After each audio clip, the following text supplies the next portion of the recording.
Alla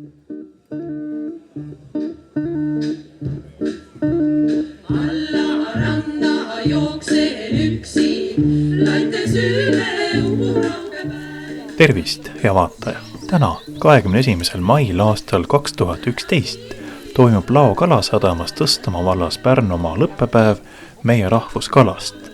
Üritus kannab nime Räimevest, kus osalejad saavad uusi teadmisi ja oskusi, nautida head muusikat ja proovida ka erinevaid räimehõrgutisi.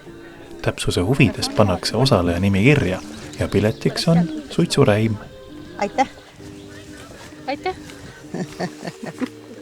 Meil on täna tegemist lõbusa õppepäevaga ehk siis Räimefestiga. Esimest korda siin Lao sadamas. Pikki kõnesid pole täna ette nähtud ja keegi ei taha pikki kõnesid kuulata.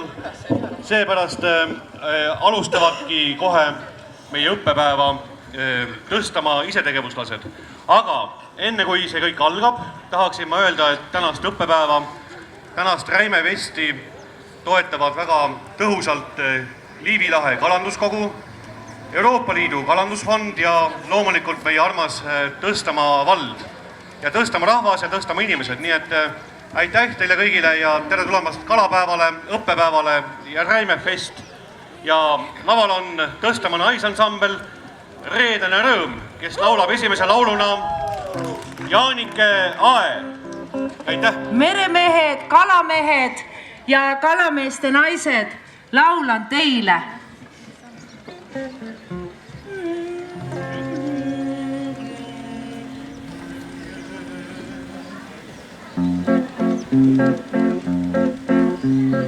Üksinda armastan Jaanike sind, 1000 kord tervitan Jaanike sind. Mõtteles sinu peal valvanud olema, mõni õuneta Jaanike Ae. Mõtteles sinu peal valvanud olema, mõni õuneta Jaanike Ae. Aga nüüd on mulle teadaolevalt ka kohe jõudmas lavale üks külamees, kes räägib natuke lähemalt tänase päeva peavangelasest. Tere!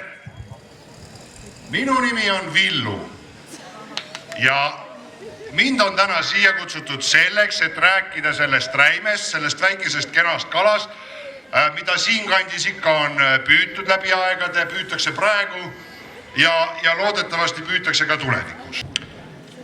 Nii, räim on olnud peamine kala eestlaste toidulaual juba sajandeid. Ta on suhteliselt väike, enamasti alla 20 sentimeetri pikk.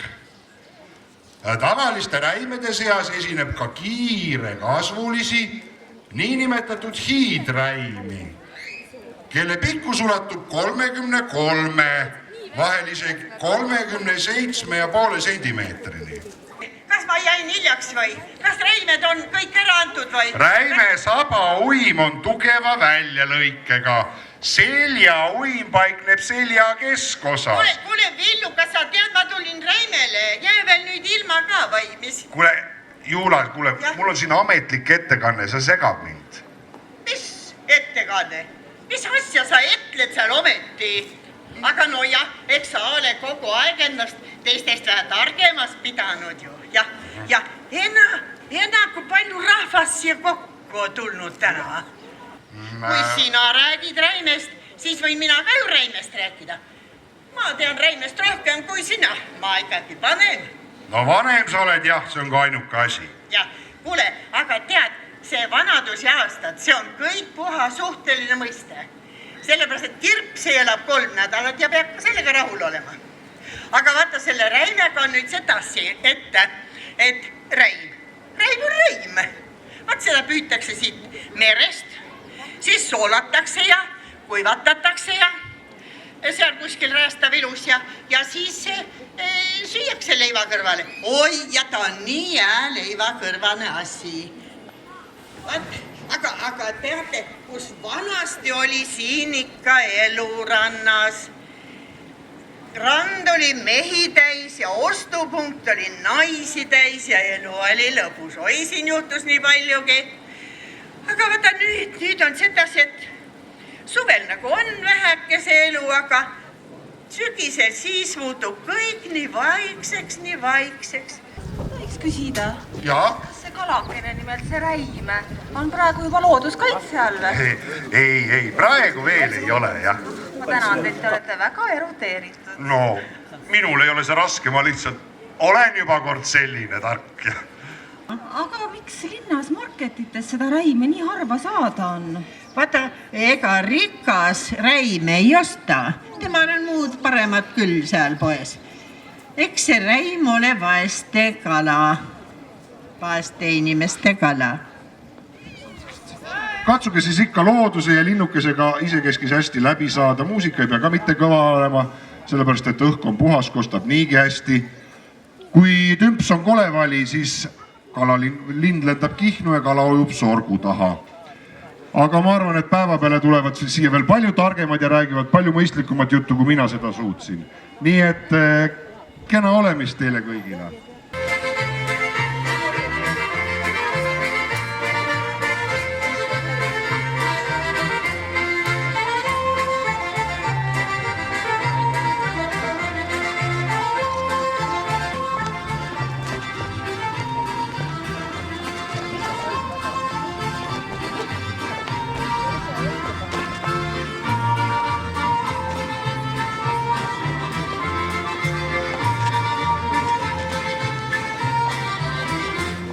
Meie rahvuskala. Selle rahvuskalaga on nüüd selline lugu, et valisime oma rahvuskalaks Räime, aga kelle me saime? Tegelikult saime me rahvuskalaks heeringa. On paradoksaalne, eks ole? On küll otsapidi, aga näiteks inglise keeles on meie Räime nimi kuidas? See on Baltic herring ehk Balti heeringas.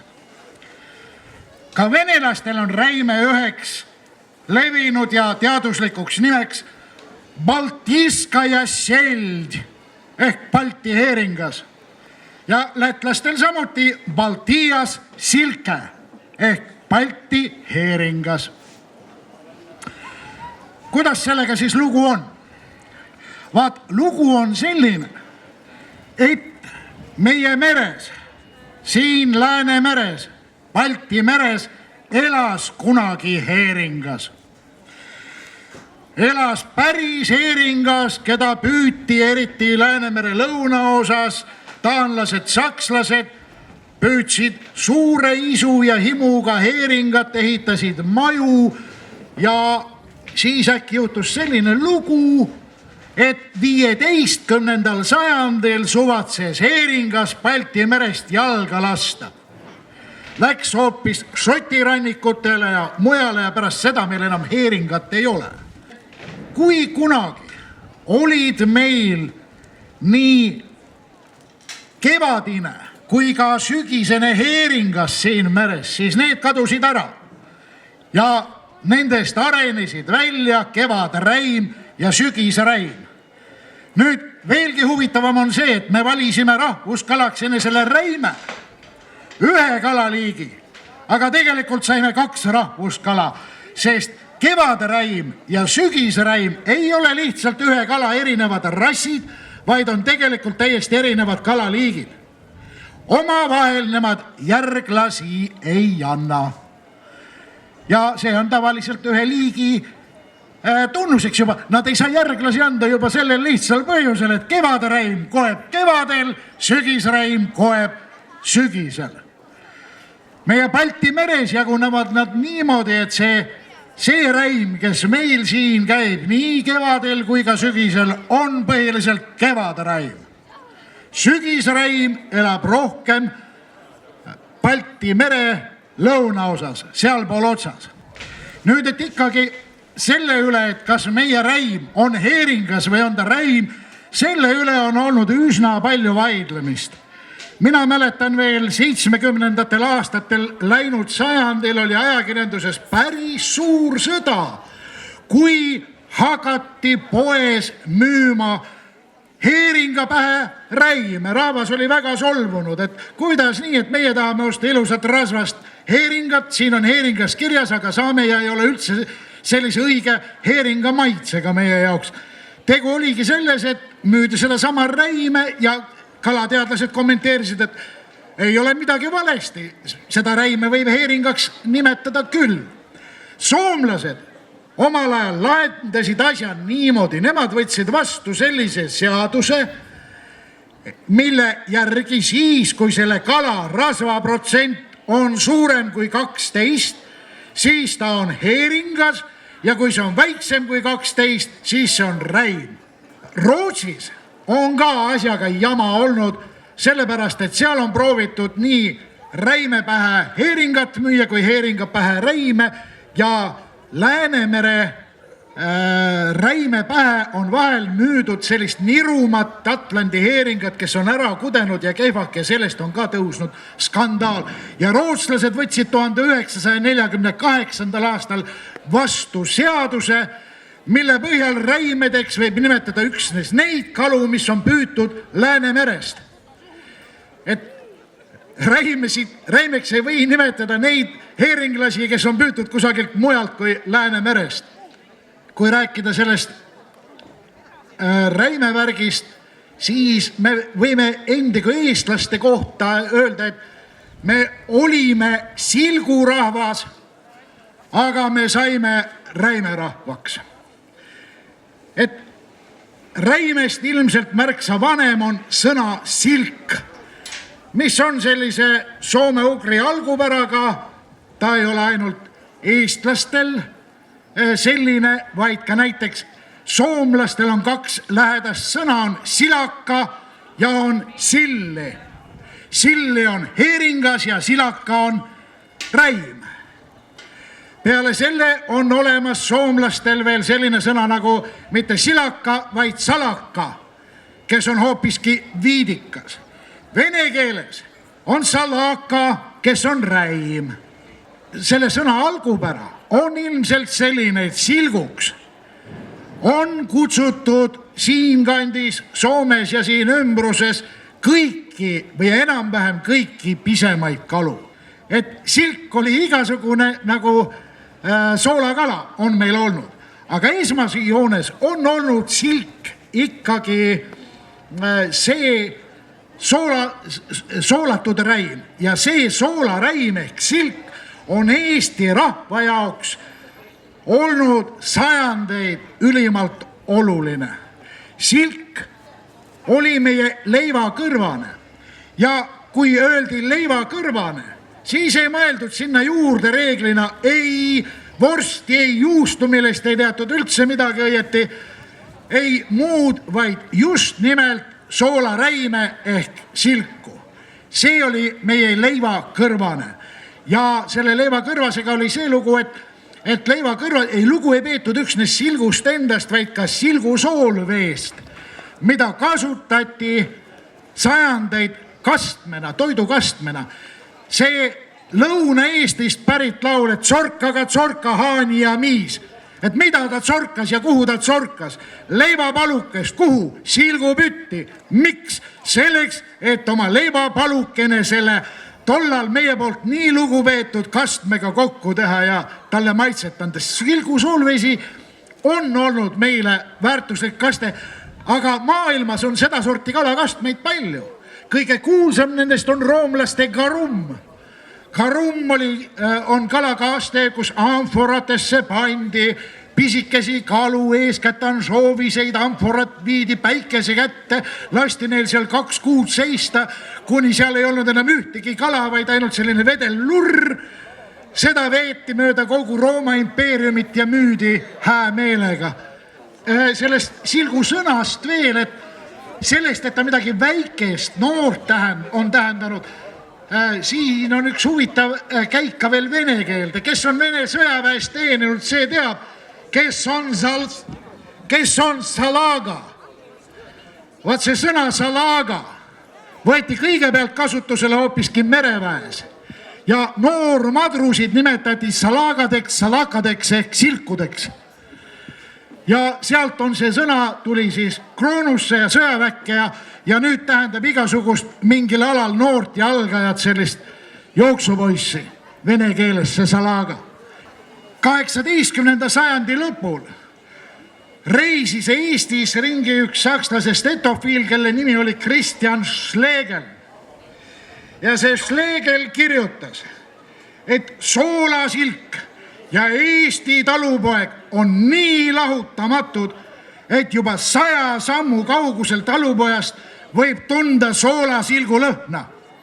Silgu tegemiseks käidi silguhooajal rannas, sõideti vankritega randa, vahetati kaluritega räime vastu, vilja või midagi muud, toodi silgud koju, soolati sisse, tehti kõva soolamine, topelt soolamine, sellest tuleb ka täna siin õpituba ilmselt veel, et kõigepealt pandi verisoola, siis tavasoola. Soolaga muide ei ole mitte sugugi lahedasti meie Eestimaal asi olnud, et nagu algas Hansa kaubandus, nii sai sool üheks põhiliseks artikliks, aga sool oli üsna kallis.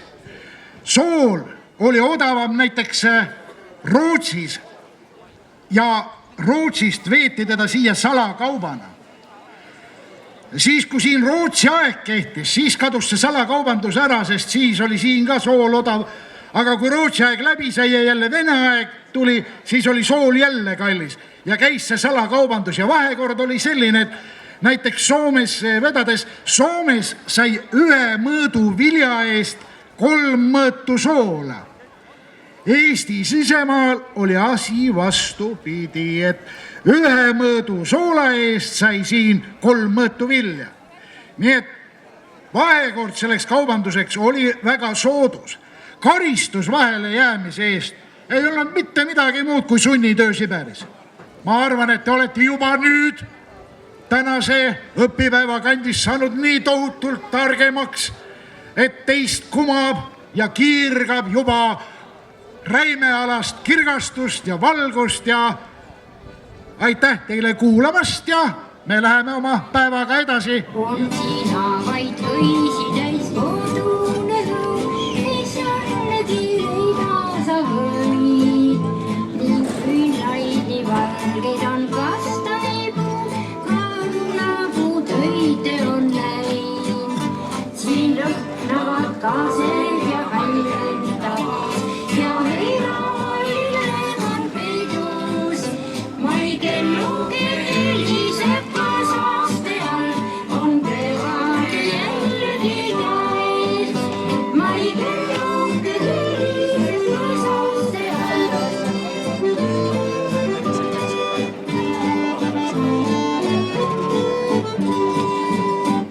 On sina vaid õisi täis kodune rõõm, mis jällegi leida sa võid. Ning küünlaid nii valgeid on kastanipuu, karunapuu töide on läinud. Siin lõhnavad kaased ja väljendavad ja heina. Jaa, täpselt. Vot selle paned siia, siis võtad täpselt selle ilusti selle näed. On väga rõõmsad see suitsukala lõhn minna ja teeb tuju väheks. Esimene lugu me spetsiaalselt õppisime, harjutasime, nuputasime, on helilooja ja dirigendi ja viiulimängija Heiki Vaharisulest ja see on Räime Reinländer.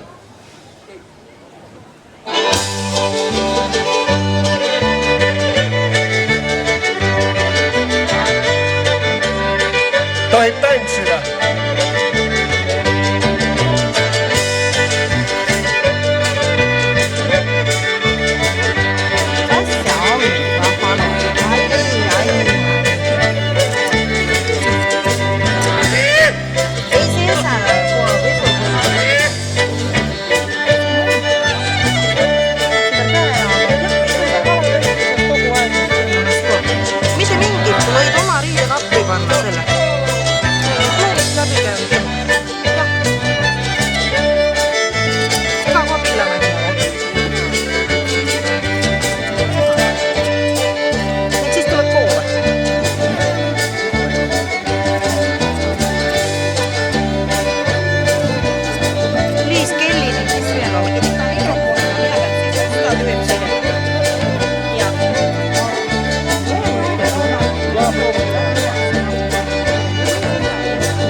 Vana-Pärnust välja sõita. Sest kääri ja... Vaata, millise kiiruse saate, jah, kätte.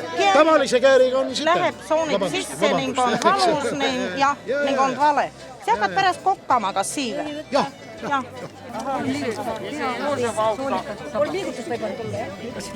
See on ikka ülikiire, kui see kätte tuleb niimoodi. Eks ole teada, jah. Kalade jaoks. Päevas ikka niid siin 3 lammast. Nüüd on Mari kudend juba. Marja on vähe, aga näed siin paaril oli. Ning selle võib küll ka siia suula panna. Võib küll. Rii pärast. Siia söön nüüd minu puhastad kilo. Tahate musta leibala kõrvale või? Ei taha, praegu mis leiva hakkab nüüd kõhtu leiva peale. Sellel säppe jää veremaik juures, on teo. On teo, väge.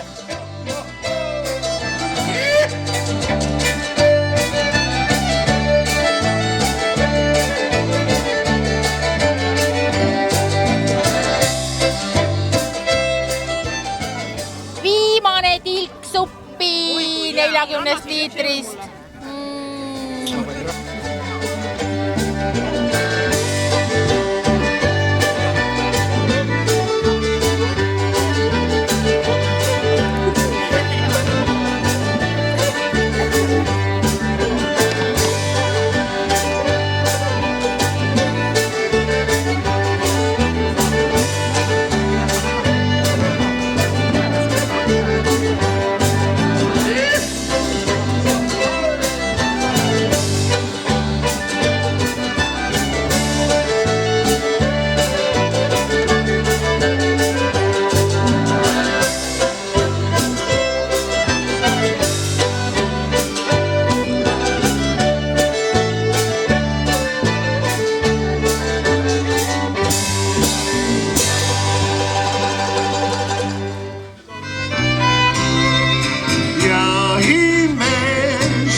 On olnud 1000 aga kust tuli mõte korraldada Räimevest? Räägib idee autor Manija Saarevaht Ülle Tamm. See idee küpses minu südames väga kaua ja siis ma mõtlesin juba 5 aastat tagasi, et võiks ju Manijas üks väga väike ja armas räimefestival, kus saaks teha toredaid räimetoite toredate eestimaiste kokkadega. Aga siis jäi see mõte ikka nagu poole vinna peale. Mõte oli, aga teoks me seda tehtud ei saanud. Aga näe ülemäe sammub jääger püstal käed järve sees, mis talle on paistmas. Mis on ühist Eesti ja Jaapani rannakaluritel? Mis on kakuaami ja kuidas sellega töötatakse? Mis on ühist jõuluvanal Kihnu kirikul ja kalameestel? Sellest räägib harrastuskoduloolane Pille Tuvik. Kakuami, jaapani keeles kaku, lahtise ümbriku kujuga 5-nurgne kast. Jaami, noot või mõrd. Kakuami sõna väljaspool Jaapanit kasutatakse ainult Eestis. 51. aastal võeti ametlikus kirjakeeles kasutusele seisev noot, kuna kalurite keeli kastmõrasõna teine pool propageeris kergeid elukombeid. Esimese seisev nooda, jaapani keeles tateami, leiutasid jaapanlased 1805. aastal ja seda kasutati Hokkaido saarel algul lõhepüügiks jõgedes, aga varsti hakati kasutama peamiselt meres heeringapüügiks. 1885. aastal hakkasid Hokkaido saare kalurid üle minema suurtele ja tõhusamatele ristkülikukujulistele kakuami nootadele. Kakuami kastid on mitmesuguse suurusega, pealt vaadates 20 × 10 meetrit. Kõrgus oleneb merepõhja sügavusest, kasti alumine põhi peab vabalt merepõhjas hõljuma. Tänapäeval käiakse kakuamid ühendamas 2 paadiga, kakuamipaadi ja lappajaga. Kakuamipaadi pikkuseks on 11–12 meetrit. Kakuami püügi tippaasta oli 1957. aastal, kui meres oli üle 1400 kakuami. Traalpüük hakkas seejärel välja suretama pisitasaseda püügiviisi. Pärnus õigustas püügivist ennast nõukogude aja lõpuni.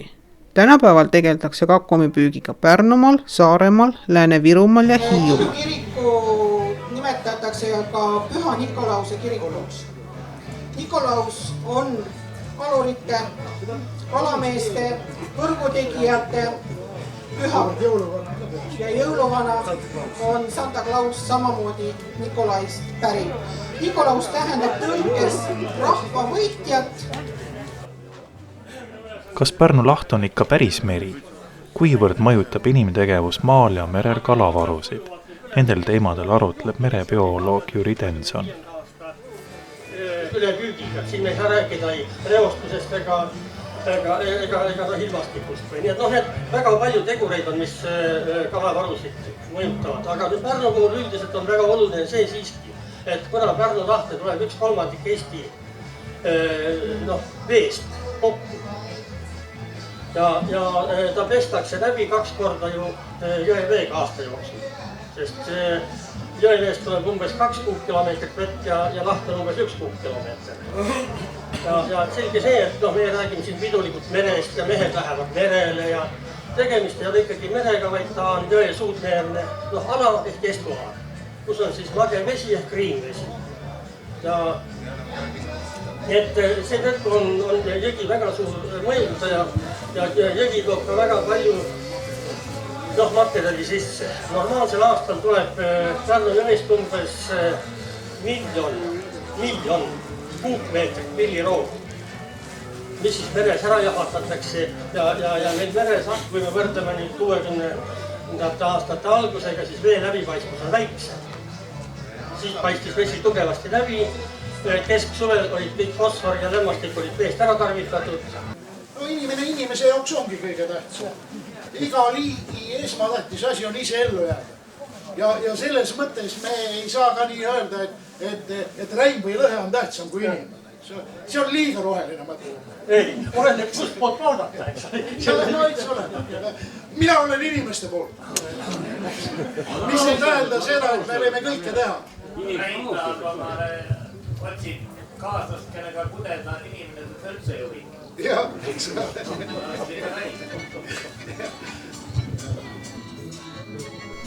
Päev hakkab jõudma õhtusse. Veidi uskumatu, aga tõsi. Rannarahva suursündmusel Räimefestil on veidi üle 1000 külalise üle kogu Eesti. Jäänud on veel üks oluline samm. Räime hõrgutiste degusteerimine ja parimatest parima valimine.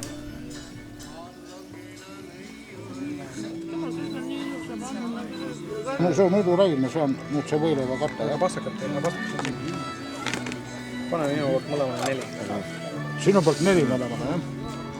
Ja on ikka tore degusteerida küll. Piinlik on see. Kütüräim oli veel ainsana. Võileiva katte sai kõige rohkem punkte. Nüüd ei ole võimalik enam midagi teha, kõik on üles võetud. Ja nüüd lähebki. Me arutasime siin natuke. Okei. Et kõik söögid olid väga head, aga nendest kõikidest toitudest ikkagi tõusid kõrgemale natukene ühed toidud, millele siis määrati ka natukene kõrgemad punktid. Ja punktide eest sai siis auhindadeks loomulikult räime, aga siis suurte kalakastide näol. Ja esimene auhind ühe kalakasti näol läheb kellelegi Üllele, kes on teinud valmis ühe hiilgava räimesupi. 1 kast auhinnaks. Paluks minna, kui te olete Ülle, et siis teie.